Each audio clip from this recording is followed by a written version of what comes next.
delighted to say joining us once again on the We Are West Ham podcast is friend of the show, friend of mine, Toni Afoke from talkSPORT. Toni, how's it going, mate? Glad to see you back on the podcast 24 hours after Manchester United's win in the Carabao Cup final against Newcastle on Sunday. I know from your Instagram stories you were there. You looked like you were enjoying yourself an awful lot, sunshine.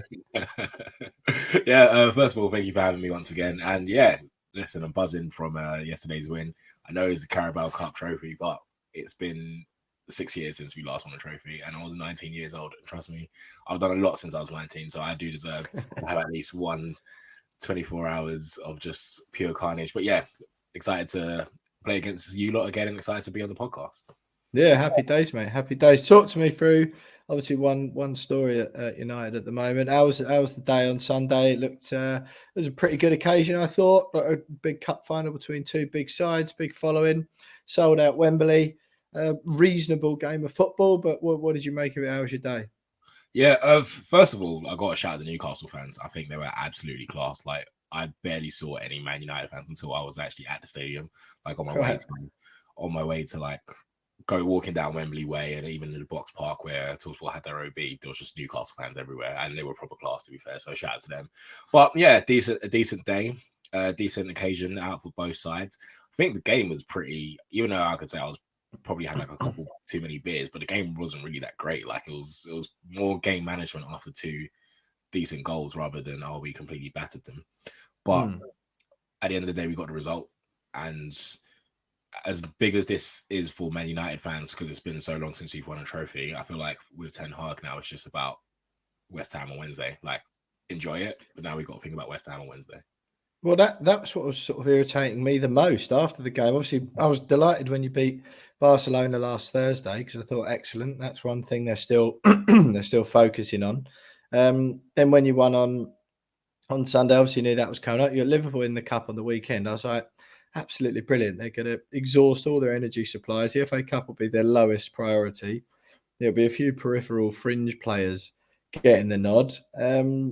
But yeah, I was a bit mortified afterwards when Erik Ten Hag was asked, would it be champagne for, I think Roy Keane asked him on the telly, would it be champagne for the players and the coaches tonight? He said the managers and the staff maybe, but the players have got training tomorrow. I think United got a 10 p.m. flight back to Manchester last night. And then we're in for training today, focusing on Wednesday. I was like, that's a bit annoying. I thought it might be like a night on the tiles. They could have gone out with you. That would have been an absolute result. I know. I'm waiting for that one day. Yeah, exactly. But yeah, you're right. It was very much, this is good and we'll enjoy it because we should and we have to. But yeah, the sort of mentality straight away, it was all very much, this is just the beginning, blah, blah, blah. Do you feel with that sort of chat, Toni, that's sort of what they have to say playing for Manchester United and being Manchester United manager, just because to sort of avoid the criticism of, it's just the League Cup, like, calm down, we're Manchester United. Do you feel like they sort of have to say that, or do you feel that he actually means it? The thing is, I feel like he actually means it, because if you focus on a lot of Man United's cup games this season, we haven't really rotated. Which for a fan, it's quite scary. I feel like the most we rotated was Charlton at home, but you still had 89 million Anthony starting. You had Kobbie Mainoo, who's 17, who made his debut. But other than that, he doesn't really rotate. So I'm not saying I'm worried for West Ham fans, but I feel like West Ham fans should be worried because we now have a manager who's kind of obsessed with winning, and he doesn't prioritize trophies or doesn't want to prioritize the league. Like, I wanted top four and a trophy. I've now got my trophy and I'm still focused on top four. But now I know how my manager is. I'm thinking we might as well just go for it all. Even though I still think Man United are a couple injuries away from completely capitulating. But I don't think he just wants to do it. Like, I don't get it. But at the same time I do, because this guy is just obsessed with winning.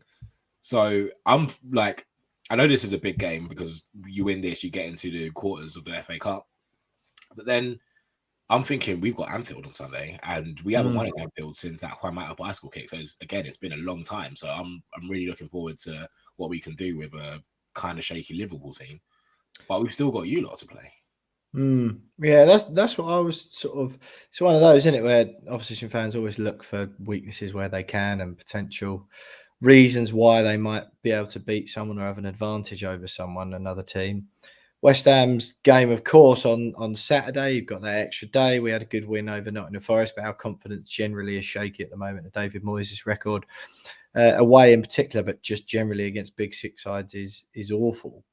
And it's one of those, you go, oh, big games, etc., etc. But the big game against Barcelona, the big game on Sunday, you've won both of those. So while, you sort of think, oh, there's fatigue, or you hope there's fatigue, and then Liverpool, focus on Liverpool on Sunday because that's a big game. That'll be in Ten Hag's mind, which of course it will. You sort of feel, well, yeah, but they've got that winning feeling. They've got that winning momentum. There's clearly a really positive mindset around the club. And I mean, Ten Hag, what a job he's doing. Absolutely sensational. I think I think he's carrying himself and showing the most genuine promise at Manchester United since Sir Alex Ferguson and all of the people you've had since him. And it just, you sort of think, this isn't a team who's going to slip up at home to West Ham in the FA Cup at Old Trafford off the back of two huge results in the Carabao Cup and then Liverpool on Sunday. You just feel like the momentum's with you at the moment. Yeah, 100%. I remember you guys, I think you knocked us out the FA Cup at Old Trafford. The League Cup, League Cup, first win in 17 years or something. Yeah. And the thing is, we rotated. And I feel like if we rotate against, because West Ham still have a good team. I look at your players and I know maybe it's not working. I don't know what's completely going on at West Ham, but I still look at some of your players and feel like some of these players could play for Man United. Some, not all, but some. Name me one. Name me one. I want to take Paqueta. We still employ Scott McTominay, so I'll put Paqueta in my side. So fair enough. Yeah, I suppose Paqueta and Declan Rice, I guess. Yeah, exactly. I'll play Declan Rice centre. I'm joking. No takers for Mikel Antonio or Thomas Souček, I noticed. No, not at all. But this is the thing, like, I think the most we will rotate against you is Varane will come out, Maguire will come in, but still, that's still not the. Oh God, Jesus! Gosh, you're falling to bits in your place. Yeah, I know. Right? What's going on? Sorry about that. Yeah. So the most that will happen is probably Maguire coming in. I know Casemiro will play. Maybe Marcel Sabitzer might come in for Fred. Maybe a little Garnacho for like Rashford. But other than that, I still even feel like Rashford will start. So I feel like he just wants to win and just wants to keep that momentum going. And as you said, we actually do have a manager now that just carries himself properly. I've suffered with a lot of managers, and bear in mind there were some good days of Ole Gunnar Solskjaer. I'm not gonna deny that, but the difference is now he's just holding players to standards, the high standards, and I feel like this is the first time of what Man United should have been. Like going into that final yesterday, I was quite confident, and not because of the win against Barcelona, but it was just the fact that we have a good manager and we have a manager that's obsessed with winning, and he's just not going to lose this game. And I know Newcastle were hard to beat, and I was thinking, you know what, we didn't beat them at Old Trafford this season. It was a 0-0 draw, but I just went into that game thinking I'm quite confident, and it's been a long time since I've been a Man United fan, because we got to finals with Ole Gunnar Solskjaer, we got to loads of semi-finals with him, but I was never really confident. I was like, okay, if this goes our way, if we counter them, if we soak up the pressure, that happens. But with this team now, we've just sorted out our spine and we just look like a completely different side. And he's getting the best out of players that were there before. I feel like that's a big thing. There was a lot of players who were there before who we signed for higher money. So this is what they should be doing. Like we were a banter club for ages, and I know Ten Hag's doing a massive job, but this is what should be happening. Yeah, no, quite. But I think it's so hard. It's so easy to underestimate the enormity of the job at Manchester United, isn't it? You know, for the pressure that comes from all over the place. I think Ten Hag's deal with the Ronaldo situation was exemplary. I think he done really well there, and it's bearing fruit already. You just feel like it's about Manchester United again rather than Cristiano Ronaldo. You know, you haven't really. Rashford's playing amazing football at the moment. But it's not the Marcus Rashford show, is it? You've got Fernandes, who's doing okay. David De Gea still pretty reliable, breaking Peter Schmeichel's record. Varane, Casemiro, excellent. And you just don't feel like it's about any of those. It's about Manchester United being successful again.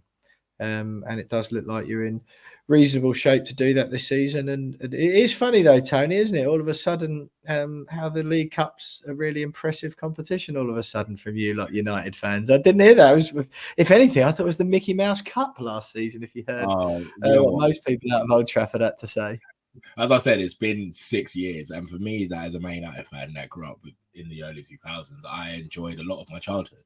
So I will take anything. I am not beggars choosers. I remember back in the day where we lost the FA Cup semi-final to Everton. I want to say it was probably like 2006. The league was already wrapped up by then. And I remember going to my mum and like, we were in the final 2006, mate, against Liverpool. No, it was semis. It was a semis. Yeah, that's what I'm saying. Oh, it was 2007. We were against Liverpool, right? Yeah. Yeah, I think it was 2007, but we lost the FA Cup and we had the league wrapped up. I remember going to my mum, "Oh, Mum, I'm tired of winning the league. Like, I want to win an FA Cup." Because the only FA Cup I saw us win was 2004 against Millwall. Yeah. And I was like, yeah, like, I want to win an FA Cup. Like, I'm tired of winning the league. And what I will do to win a league right now. So I've now kind of got to being like, I'm kind of being a normal football fan where you don't win every trophy and now you've got to take people as they come. So it's not been easy. No, I mean, you the amount of people, Tony, listening, going, listen to this bloke. You're on a West Ham podcast, remember? Trophies are certainly not easy to come by. The idea of waiting 6 years for your last trophy. I mean, we can't even win the Betway Cup, which is the pre-season one-off game that we host before every season starts. So yeah, no, I just think things seem to be looking up, and Ten Hag's even it's got to that stage where he's almost making Manchester United likeable as someone who has historically detested them. So he's obviously doing something right. But listen, mate, talk about that game on Wednesday. Then you mentioned already some of the potential rotations that you think might occur. Well, how do you see the game playing out sort of style-wise? Because I'm going up there and quite honestly, I just hope there's a game there to watch. Do you know what I mean? You know, if we go out, that's sort of more likely than us pulling off another historic win like we did in the League Cup, or whenever that was within the last couple of years. I'm sort of fearful. I went Tottenham away a few weeks ago. We lost 2-0, didn't have a sniff. Moyes was just setting up not to lose. They got goals at awkward times and we never gave them anything to worry about. That was annoying enough when I'd only had to go to North London from South. When I'm going from South England to North England, there's a bit more on it for me. How do you think the game's going to play out then, style-wise? Style-wise, I feel like it depends on how you guys set up, because Man United can get caught out. As good as we are and as good as we've been playing, if teams take their chances early on, like for instance, that Leicester game the other day, on paper we won 3-0, but really and truly 20-30 minutes in, we should have been 3-0 down. Yeah. It was loads of good saves by De Gea, and especially with the fact that we're playing games every 3 days, there's going to be a first half. Like I've seen it all too often. Maybe this was the first time I would say in our past couple of games that the first half has been quite decent and we've been up, because first half against Barcelona, we didn't really do anything. First half against Leicester, we didn't really do anything. And then Rashford just got a goal randomly from a Bruno Fernandes free ball. So I feel like if you guys play your first team, it depends how you guys want to actually come up here and play. Because if you play your first team, I feel like you have good enough players to maybe create a couple of chances against us. But other than that, I don't see you lot winning. So I feel like stylistically, I'm not going to say we're going to completely control the game, because I feel like West Ham are a good enough side to create some chances against Man United. But I feel like possession-wise, we'll have most of it. It won't look like complete control like the home game against Tottenham. But it will be like one of them ones where we will be having most of the ball. You will create a couple of chances in transition, and that will be it, really. I feel like it could be a 0-0 first half, because we have been recently, with the amount of games we've been playing, our first halves haven't been great. So it could be a 0-0 first half, and then second half we just turn out, put Garnacho on or something, and then something happens. But I just don't see us having complete control. But I do see us still going through, if that makes sense. Yeah, that's basically what happened at Tottenham. It was just we worked really hard to stand still at 0-0 in the first half. And then the second half, it all just fell to bits and it just felt a bit inevitable. Tottenham were going to score. I'd love to see us get an early goal, but I fear it may go exactly how you said it. A couple of goals from United in the second half. But listen, Tony, it's been absolutely brilliant having you on. Toni Afoke from talkSPORT there, big Man United fan. Just give us a score prediction. West Ham versus Manchester United at Old Trafford Wednesday night in the FA Cup at Old Trafford, Tony. I'm going 2-0. Yeah, I assume you mean to Manchester United. I'll ask just for the sake of prosperity. Yeah, I'll be honest. I'm inclined to agree. I'd like to think West Ham could to get one over the line, but yeah, I am inclined to agree with you there, mate. Are you going up for the game on Wednesday? No, not this one because I've got a game on Thursday, but then after that, I think our next home game is Southampton, which I'll be going up for. So. Happy days, mate. Happy days. Well, listen, Tony, it's been brilliant having you on. Toni Afoke there, talkSPORT, broadcast journalist and Man United fan, friend of the show, friend of mine.